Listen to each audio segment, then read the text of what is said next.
Surveying Yachts and Small Craft by Paul Stevens has been one of my go-to surveying books since I bought the first edition in 2010.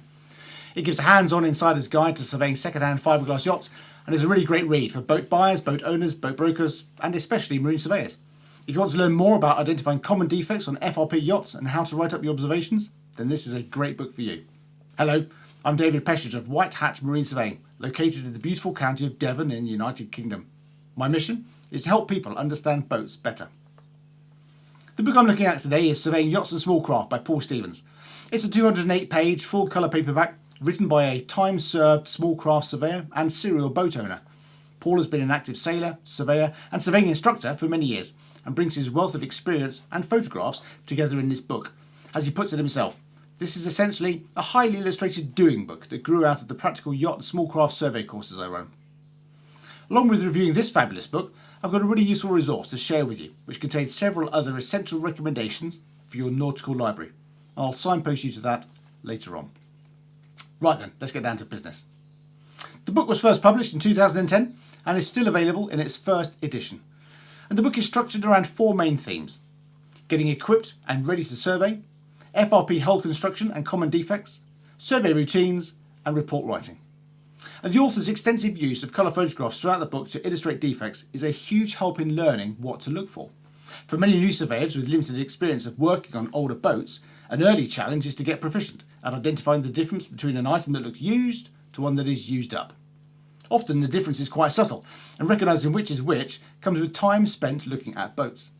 Paul's book gives you a great insight into what looks right and what looks wrong.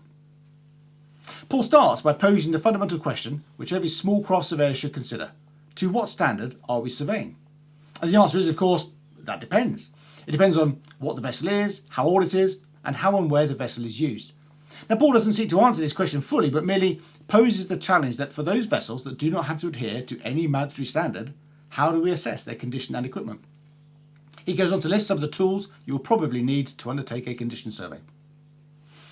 His chapter on basic FRP construction and common defects is a brief look into how most FRP hulls are laid up and how the materials used and the process itself can lead to some common defects. The following chapter on moisture-related defects offers the new surveyor some useful insights into what to look for. This is by necessity only a brief analysis, and there are texts which look at these areas in much greater detail, such as Fibreglass Boats by Hugo de Plessis. The use of moisture meters in FRP hull surveys is pretty much universal these days. However, it's always worth remembering that regardless of the sales puff that comes with modern meters, they are a tool of limited utility in general survey applications. And Paul writes a chapter on this subject to highlight what these meters can and cannot do, and how we must be sure to interpret the results, mindful of the vessel's construction, its age, and the time it's been ashore. It is too easy to come to inaccurate conclusions based on the limited sampling typical in most moisture surveys. With care and thoughtful application, however, most modern moisture meters with deep and shallow modes can, in the right hands, deliver excellent results. Having a logical and methodical survey routine is critical to ensuring any surveyor completes their survey efficiently, having covered all of the bases as they go. In chapters 6 to 11, Paul goes through all of the main sections in a typical pre-purchase survey routine in much the same way as I would go about it.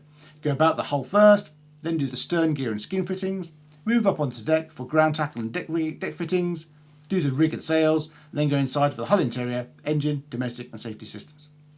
Paul then goes through each section, listing what the keen-eyed surveyor should be looking for, highlighting the common defects found in each area, and then what a good surveyor might conclude from what they have seen.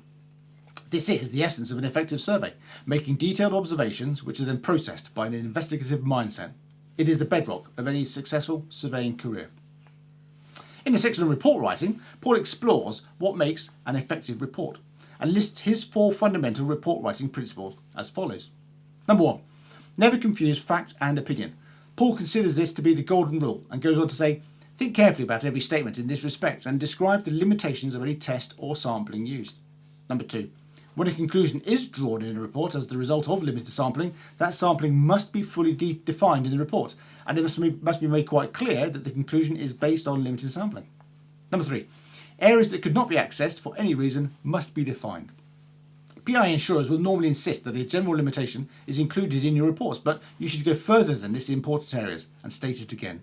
And finally, number 4, any documentation concerning improvements or repairs claimed for the vessel must be listed in the report, and it must be stated whether this documentation was examined or not. And remember, it's invoices, not quotes, you need to see. I've always strived to write my reports as a story, leading the client around the vessel in a methodical manner which makes observations as it goes along, leading to accurate and realistic conclusions. I report my defects found both in the section of the survey to which they relate and then summarise them at the back of the report, giving the client an easy to print to-do list. In summary, surveying yachts and small craft has been a really great reference text for my development as a marine surveyor. Paul's experience shines through, and he clearly has an enviable back catalogue of photographs of defective boat bits.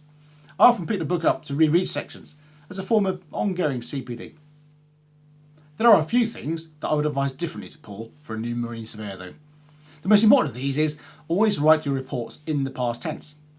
When stating that the boat was fitted with A, or the boat's rudder had A, or the hull was noted to B, it was only ever those things you noted on the day you noted it.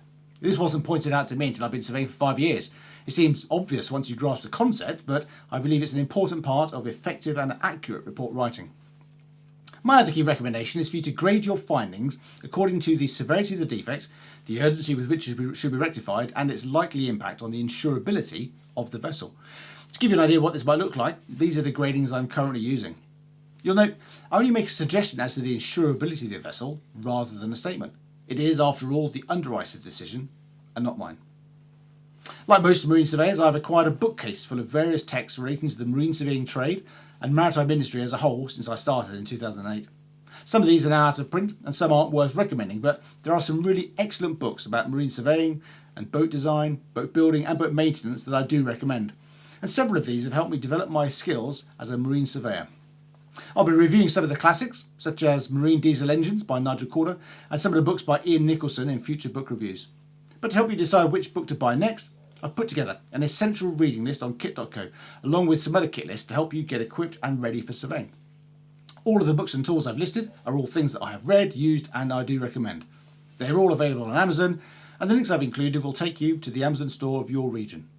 I hope you found this video informative, and if you learned something new, then why not consider supporting the channel by buying me a beer using the link down below in the description.